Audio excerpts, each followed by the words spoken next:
بھائیو، آج کا بیان، آج کی گفتگو کوئی عام نصیحت نہیں بلکہ روح کو جھنجھوڑ دینے والی وہ حقیقت ہے جسے جان کر شاید آپ لوگوں کی آنکھیں نم ہو جائیں، دل کانپ جائے اور چلتے ہوئے قدم رک جائیں، کیونکہ آج میں ان 3 بدبخت لوگوں کا ذکر کرنے جا رہا ہوں، 3 بدقسمت لوگوں کا ذکر کرنے جا رہا ہوں جنہیں قیامت کے دن وہ نبی بھی نہیں دیکھیں گے جو اپنے دشمنوں کے لیے بھی دعا کرتے تھے، جو اپنے دشمنوں کے لیے بھی رحمت بن کر آئے، جو طائف کے پتھروں میں بھی رحمت ڈھونڈتے رہے، جس نبی کے قدموں میں شفاعت کی کنجی ہے، جن کے ہاتھ اٹھیں تو جہنم کے تمام دروازے بند ہوتے نظر آئیں اور جنت کے تمام دروازے کھلتے نظر آئیں، وہ نبی ہر گنہگار کے لیے سفارش کریں گے،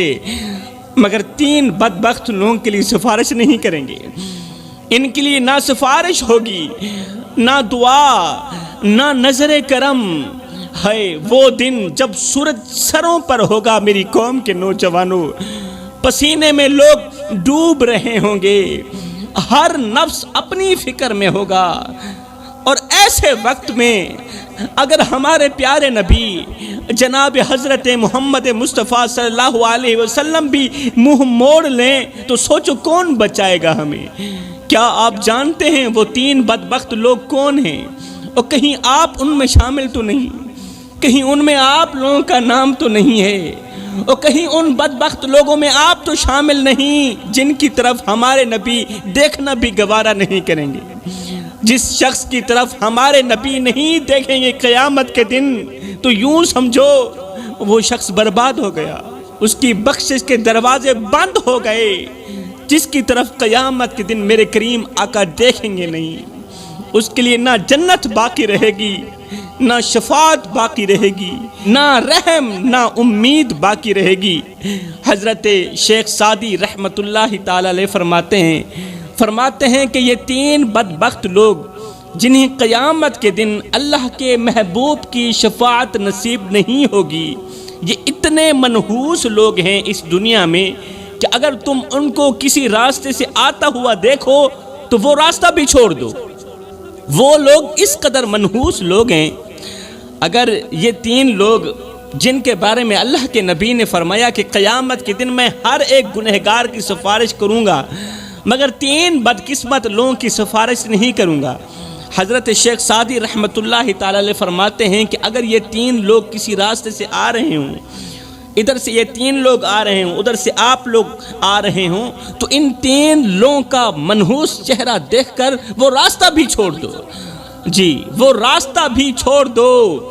اگر تم ان کو راستے سے آتا ہوا دیکھو وہ راستہ ہر حال میں چھوڑ دو، کیونکہ یہ وہ بد نصیب ہیں جن کے چہروں پر اللہ کا قہر لکھا جا چکا ہے، جن کے چہروں پر منحوسیت لکھی جا چکی ہے، اللہ کا عذاب لکھا جا چکا ہے۔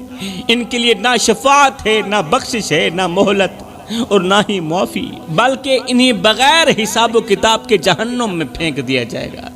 ان کے ساتھ بیٹھنا بھی وبال ہے، جی ان کے ساتھ بیٹھنا بھی مت، ان سے رشتہ داری قائم کرنا اللہ کے عذاب کو دعوت دینا ہے۔ ان 3 لوگوں کے ساتھ بیٹھنا بھی مت، ان کے ساتھ بولنا بھی مت، ان کے ساتھ رشتہ داری بھی قائم مت کرنا۔ اور ان جیسے لوگوں کو اپنی بیٹی دینا صرف بیٹی نہیں بلکہ اپنی نسل اور ایمان کا سودا کرنا برابر ہے۔ جی میرے محترم بھائیو، میں آج آپ لوگوں سے التجا کروں گا، ہاتھ جوڑ کے عرضی کروں گا کہ اگر کسی بھٹکے ہوئے کو اپنی بیٹی دے دو تو شاید وہ سنور جائے، اگر کسی گنہگار شخص کو اپنی بیٹی دے دو شاید وہ سنور جائے، توبہ کر لے، مگر ان 3 بدبختوں کو اپنی بیٹی مت دینا۔ یہ وہ زہریلے سانپ ہیں جنہیں اگر اپنے گھر کی دہلیز پار کرنے دو گے تو یاد رکھنا پورا گھر جل کر راکھ ہو جائے گا اللہ کے عذاب سے۔ میرے کریم نبی نے فرمایا صحابہ، میں قیامت کے دن ہر ایک گنہگار کی سفارش کروں گا مگر 3 لوگوں کی سفارش نہیں کروں گا۔ میں قیامت کے دن ہر ایک گنہگار بدکار سیاہکار کی سفارش کروں گا، مگر 3 بدقسمت لوگوں کی سفارش نہیں کروں گا، 3 بدبخت لوگوں کی سفارش نہیں کروں گا۔ ہائے، یہ سننا ہی تھا کہ صحابہ چیخ اٹھے، صحابہ کرام تڑپ اٹھے، آنکھوں سے آنسو بہنے لگے کہ کہیں ہم ان 3 لوگوں میں شامل تو نہیں، اور جن کی آقا سفارش نہیں کریں گے کہیں ہم ان میں شامل تو نہیں۔ یہ صحابہ کرام کی عاجزی تھی کہ وہ نیکیوں پر بھی ڈرتے تھے، دن رات عبادت کرتے تھے، پھر بھی ڈرتے تھے کہ کہیں رب ناراض نہ ہو جائے، کہیں رب ہم سے خفا نہ ہو جائے۔ میرے نبی نے فرمایا صحابہ 3 بدبخت لوگ ایسے ہیں جن کی قیامت کے دن محمد سفارش نہیں کرے گا، سفارش کرنا تو رہی دور کی بات، محمد ان کی طرف دیکھنا بھی گوارا نہیں کرے گا۔ صحابہ کرام نے عرض کی یا رسول اللہ، سونیا وہ کون سے بدبخت لوگ ہیں، وہ کون سے بدقسمت لوگ ہیں جن کو قیامت کے دن آپ دیکھنا بھی گوارا نہیں کریں گے؟ میرے نبی نے فرمایا پہلا جو زندگی میں شراب پیتا تھا اور شراب پیتے پیتے بغیر توبہ کے مر گیا، جو ساری زندگی شراب پیتا رہا اور شراب پیتے پیتے بغیر توبہ کے مر گیا۔ صحابہ گواہ رہنا، ایسے شخص کی محمد سفارش نہیں کرے گا۔ اللہ کرے میری یہ آواز کسی شرابی کے کان میں اتر جائے، میں ہاتھ جوڑ کر خیرات مانگتا ہوں، میرے بھائی چھوڑ دے یہ شراب۔ اس شراب نے نہ جانے کتنی زندگیاں نگل لی، نہ جانے کتنے آنگن اجاڑ دیے، کتنے بچوں کو باپ کے ہوتے ہوئے یتیم کر دیا۔ آج کتنی عورتیں ہیں جو شوہر کے ہوتے ہوئے بھی بیوہ جیسی زندگی گزار رہی ہیں، اور وجہ صرف شراب ہے۔ میرے بھائی اپنے محلے میں جا، نظر دوڑا، غور کر، کوئی حافظ کی ماں ہے، کوئی قاری کی ماں ہے، اور کوئی پرہیزگار کی ماں، کوئی راتوں کی تاریکیوں میں اٹھ کر رونے والے نوجوان کی ماں، کوئی تہجد گزار کی ماں۔ ایک لمحے کے لیے اپنے اندر کے مفتی سے پوچھ، مجھے اتنا بتا کہ تیری ماں کس کی ماں ہے؟ اور کہیں وہ شرابی کی ماں تو نہیں، کہیں وہ گنہگار کی ماں تو نہیں، کہیں وہ نشئی کی ماں تو نہیں۔ ارے اس بیٹی کا کیا قصور جس کے لیے لوگ کہتے ہیں ہم اس کا رشتہ نہیں لیں گے اس لیے کہ اس کا باپ نشہ کرتا ہے۔ ہائے، چاند جیسی خوبصورت بیٹی کی زندگی کو باپ کے نشے نے تباہ کر دیا۔ چھوڑ دے یہ شراب میرے بھائی، آج سے ہی توبہ کر لے، آج ہی توبہ کر لے۔ میرے رسول کریم نے فرمایا صحابہ میں اللہ کا حبیب ہوں، میں اللہ کا حبیب ہوں۔ پھر فرمایا جو جوان جوانی میں توبہ کرتا ہے وہ بھی اللہ کا حبیب بن جاتا ہے۔ جوانو آؤ نا اللہ کے حبیب بن جاؤ، آؤ نا اللہ کے دوست بن جاؤ۔ جب تم اپنی ساری زندگی مالک کے نام کر دو گے تو پھر وہ ساری کائنات تمہارے نام کر دے گا۔ صحابہ کرام نے عرض کی یا رسول اللہ دوسرا کون سا شخص ہے جس کی آپ سفارش نہیں فرمائیں گے؟ میرے رسول کریم نے فرمایا دوسرا وہ شخص جو ماں باپ کو دکھ دیتا ہے، ماں باپ کو دکھ دینے والا، ماں باپ کو درد دینے والا، ماں باپ کا جینا حرام کر دینے والا۔ یہ وہ بدقسمت انسان ہے، یہ وہ بدبخت شخص ہے جس کی قیامت کے دن محمد سفارش نہیں کریں گے۔ آج دنیا ایک باپ کے درد بھرے جملے سن رہی ہے، زمانہ ایک باپ کا درد سن رہا ہے، ایک باپ جو پوری زندگی اپنے بیٹے کے لیے روٹی جمع کرتا رہا۔ آج اس باپ کی آنکھوں میں نمی ہے، آج اس باپ کی آنکھوں میں آنسو ہیں، مگر ایک بیٹا ہے جو دنیا کے میلوں میں مصروف ہے، بیٹا دنیا کے میلوں میں مصروف، اور باپ درد بھری آواز میں کہہ رہا ہے، درد بھرے جملوں میں کہہ رہا ہے، او میرے بیٹے جب سے تو پیدا ہوا تھا ہم نے اپنی ذات کے لیے جینا چھوڑ دیا، تیری پیدائش سے لے کر آج تک کبھی بھی تیرا باپ سکون کی نیند نہیں سویا، میری ہڈیاں درد کرتی ہیں اور میری کمر جھک گئی ہے۔ بیٹے تو گود میں تھا، میں اس وقت بھی تیرے لیے پریشان تھا اور میں آج بھی تیری وجہ سے پریشان ہوں۔ تو سوتا تھا ہم تیرے لیے جاگتے تھے، تو روتا تھا ہم تیرے لیے روتے تھے، تیرے ایک پہلو بدلنے پر ہم ہزاروں وسوسوں کا شکار ہوتے رہتے تھے، تیری ایک مسکراہٹ دیکھنے کے لیے میں ساری رات تڑپتا رہتا تھا، ساری رات خاک چھانتا رہا، محنت مزدوری کرتا رہا کہ مجھے کچھ ملے نہ ملے، میرے بیٹے کو روٹی کا ٹکڑا مل جائے۔ میرے بیٹے، تیری آہ پر ہماری آہ نکلتی، تیری ہائے پر ہماری ہائے نکلتی۔ میں نوجوان تھا، تو بچہ تھا، میں اپنی رگوں سے خون نکالتا رہا، تیری رگوں میں ڈالتا رہا۔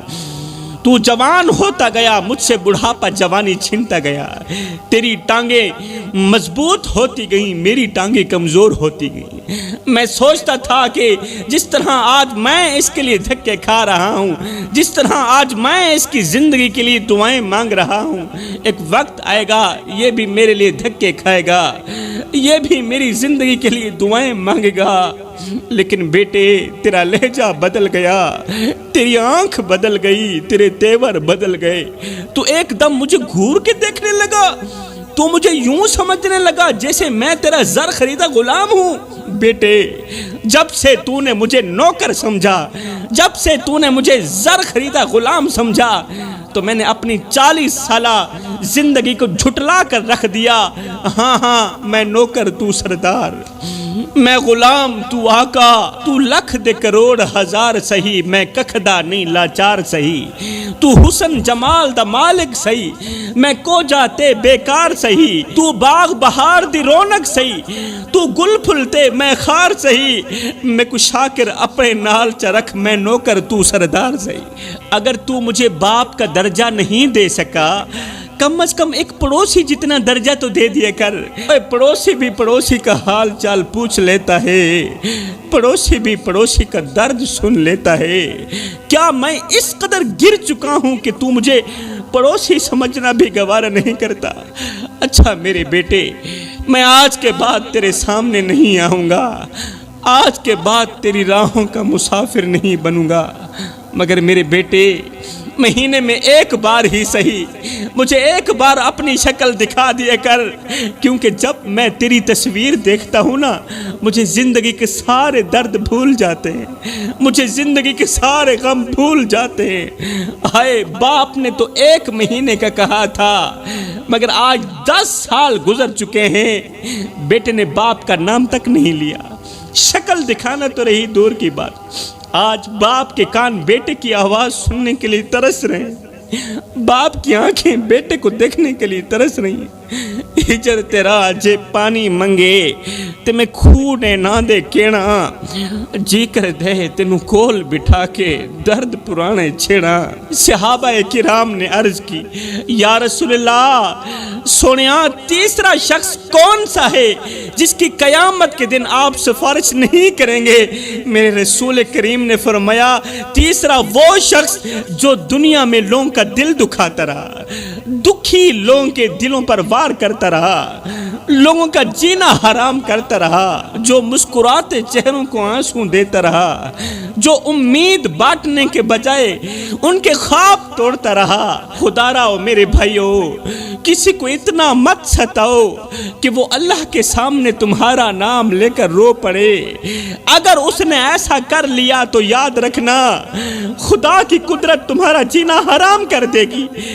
اللہ چپ ضرور ہے مگر بے خبر نہیں ہے۔ میرے رب کو بے خبر مت سمجھنا، اس کی چپ سے ناجائز فائدہ مت اٹھانا۔ یہ جو دل ہے نا، یہ اللہ کا گھر ہے، اور اللہ کے گھر کو ویران کرنے والے کبھی آباد نہیں رہتے۔ اگر ایسا کرو گے تو یاد رکھنا، دنیا میں رہتے ہوئے بھی قبر جیسی زندگی گزارو گے۔ سانسیں چل رہی ہوں گی مگر چین نصیب نہیں ہوگا، پھر جسم سلامت ہوگا مگر دل زخمی ہوگا۔ اگر تم نے کسی کو بے وجہ رلایا تو یاد رکھنا، بستر ہوگا مگر نیند نیند نہیں آئے گی، زندگی ہوگی مگر زندگی جیسی نہیں ہوگی۔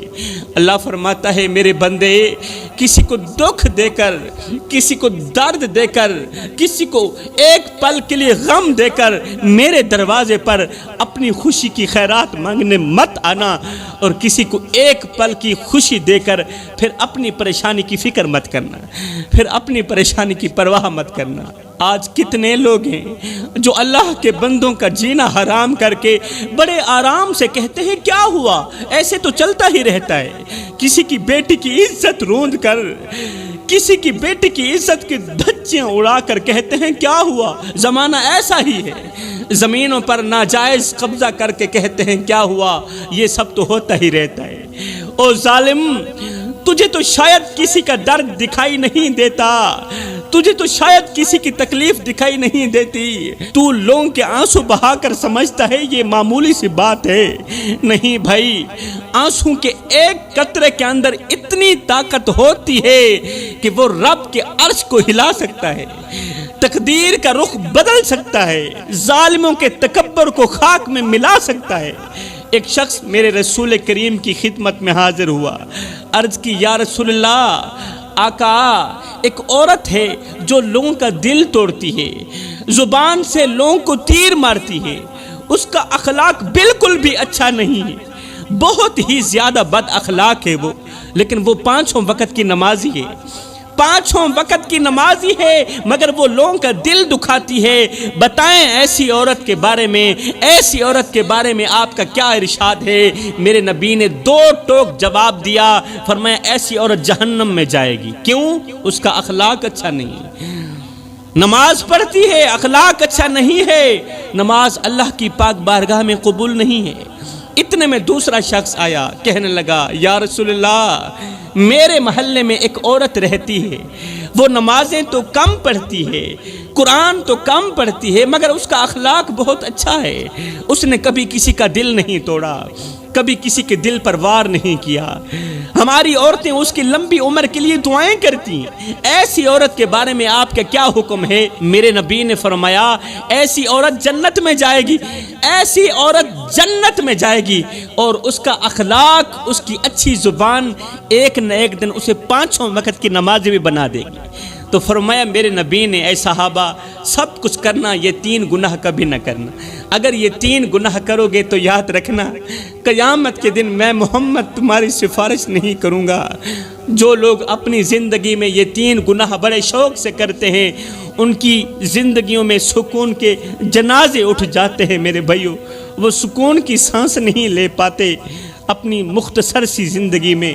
وہ مال تو کماتے ہیں مگر مال میں برکت نہیں ہوتی، وہ رزق کماتے ہیں مگر یہ رزق ان کے لیے وبال بن جاتا ہے، ان کی اولاد ان کی نافرمان بن جاتی ہے۔ تب تک جب تک یہ لوگ ان 3 گناہوں سے سچی اور پکی توبہ نہیں کر لیتے۔ میں دعا کرتا ہوں اللہ ہمیں بھی جلد از جلد ان 3 گناہوں سے سچی اور پکی توبہ کرنے کی توفیق عطا فرما۔ آمین ثم آمین، وما علینا الا البلاغ المبین۔